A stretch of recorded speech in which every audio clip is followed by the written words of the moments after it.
दोस्तों, मैं एक बीटीएस आर्मी हूँ और ये कहानी पूरी की पूरी काल्पनिक है, जो कि किसी को नीचा दिखाने या फिर डिफेम करने के लिए बिल्कुल भी नहीं बनाया गया है। ये बस आर्मीज को इनकरेज और हेटर्स को ये बताने के लिए कि किसी को बिना किसी रीजन के हेट करने से आपका ही माइंड नेगेटिविटी की तरफ जाएगा। So let's not hate anyone, just spread love all around us and watch this video. एक बार बीटीएस के सभी मेंबर्स एक इम्पोर्टेंट म्यूजिक वीडियो की शूटिंग के लिए पेरिस गए हुए थे। म्यूजिक वीडियो की शूटिंग के दौरान स्टाफ के मेंबर्स के कारण उनके बीच में कुछ अनबन हो जाती है, जिसकी वजह से बीटीएस वी और जंगकुक के बीच मिसअंडरस्टैंडिंग क्रिएट होने की वजह से बातचीत बंद हो जाती है और वो दोनों ही सेट छोड़कर गुस्से में अपने अपने कमरे में चले जाते हैं। उनके जाने के बाद बाकी के 5 मेंबर्स सोचने लगते हैं कि वी और जंगकुक तो बहुत अच्छे फ्रेंड्स हैं और वो दोनों तो मिलकर हमें परेशान करते रहते हैं, और अचानक फिर भी इनके बीच में क्या मिसअंडरस्टैंडिंग हो गई है कि ये दोनों एक दूसरे से लड़ पड़े। 5 मेंबर्स ने प्लान बनाया कि वो इसके पीछे की मिस्ट्री पता करके ही रहेंगे। उन्होंने सारे स्टाफ्स को एक एक करके कमरे में बुलाया और उनसे पूछताछ की, पर इससे भी कोई सुराग नहीं मिला।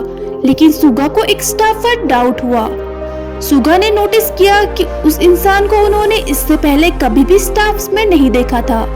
इस बारे में सुगा ने आरएम से अकेले में जाकर बात की। आरएम ने भी सुगा की बात में हामी भरी और उन दोनों ने जाकर बाकी के मेंबर्स को भी ये बात बताई। इस टॉपिक पे उन्होंने काफी टाइम तक डिस्कस किया और ये कंक्लूजन निकाला कि आरएम जाकर वी और जंगकुक से बात करेंगे और बाकी के मेंबर्स मैनेजर के साथ मिलकर सीसीटीवी फुटेज देखेंगे। आरएम ने दोनों को अपने रूम में बुलाया और उनसे पूछा कि उनके बीच में ऐसा क्या हुआ कि उनकी लड़ाई इतनी ज्यादा बढ़ गई। जंगकुक ने बताया कि एक स्टाफ मेंबर ने उनको बताया कि वो मेरे लिए बनाना मिल्क लेकर आ रहे थे और रास्ते में ही वी ने ये जानते हुए कि वो मेरे लिए है, फिर भी स्टाफ के हाथों से छीनकर पी लिया। जंगकुक के इस रीजन को सुनकर आरएम काफी ज्यादा शॉक हो गए। फिर आरएम ने वी से पूछा कि तुमने ऐसा क्यों किया। इस पर वी का कहना था कि उस स्टाफ ने तो मुझसे ये कहा था कि वो बनाना मिल्क तो जंगकुक ने मेरे लिए भेजी है। ये सुनते ही आरएम समझ गए कि ये उस स्टाफ की सोची समझी साजिश है ताइकुक को लड़ाने की और उनके बीच में फूट डालने की। उसके बाद वो तीनों दौड़ते हुए मैनेजर और अदर मेंबर्स के पास पहुंच जाते हैं, जहां ऑलरेडी मैनेजर उस स्टाफ से पूछताछ कर रहे थे। उस पूछताछ में स्टाफ ने बताया कि वो एक बीटीएस हेटर है, जो कि सभी मेंबर्स को आपस में लड़ाकर बीटीएस बॉय बैंड को पूरी तरह से डिस्ट्रॉय करने आया था। इसे सुनते ही मैनेजर ने पुलिस को कॉल किया और बाउंसर्स को उसे पीटने के लिए कहा, लेकिन आरएम ने उसे ऐसा करने से रोका और कहा कि इस मैटर को हम सातों ही मिलकर संभालेंगे, आप लोग हमें थोड़ी देर के लिए इसके साथ छोड़ दीजिए। आरएम ने और बाकी मेंबर्स ने उसे बताया कि किसी की भी सफलता से जलने से पहले उसके पीछे का संघर्ष और मेहनत देखनी चाहिए। हमने यहाँ तक पहुँचने के लिए बहुत मेहनत किया है, तुमको भी सफल होने के लिए मेहनत करनी चाहिए।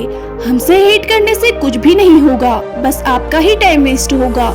ये सुनने के बाद हेटर उनके पैरों में गिर गया और जोर जोर से रोने लगा और उनसे माफी मांगने लगा, और उसी समय से ही वो हेटर एक बीटीएस आर्मी बन गया। दोस्तों, इस कहानी से हमें ये सीख मिलती है कि हमें कभी भी किसी से नहीं जलना चाहिए, बल्कि हमें उनसे आगे बढ़ने के लिए प्रेरणा लेनी चाहिए और उनके जैसा बनकर दिखाना चाहिए। दोस्तों, अगर आपको स्टोरी अच्छी लगी हो तो वीडियो को लाइक करके हमारे चैनल को सब्सक्राइब